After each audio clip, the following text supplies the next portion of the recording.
Hi అందరికీ welcome back to my channel. I'm Siri Konaseema పిల్ల.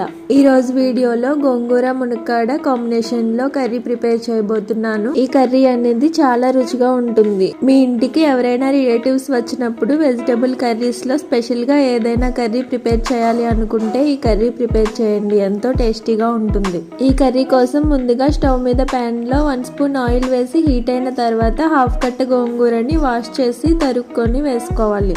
ఇప్పుడు ఈ గోంగూరని ఆయిల్లో ఫ్రై చేసుకోవాలి. కాసేపటికి గోంగూర అనేది ఇలా కలర్ చేంజ్ అవుతుంది కదా, ఒక టమాటాను పీసెస్ గా కట్ చేసుకొని వేసుకోవాలి. టమాటా పీసెస్ ను గోంగూరలో కలిపి సాఫ్ట్ గా కుక్ అయ్యేంత వరకు ఫ్రై చేసుకోవాలి.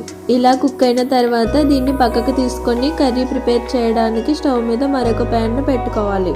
ఈ ప్యాన్ లోకి 4 స్పూన్స్ ఆయిల్ వేసుకోవాలి. ఆయిల్ హీట్ అయిన తర్వాత 1 స్పూన్ జీలకర్రను వేసుకొని 1 మినిట్ ఫ్రై చేసుకొని తర్వాత సన్నగా కట్ చేసిన 2 ఆనియన్స్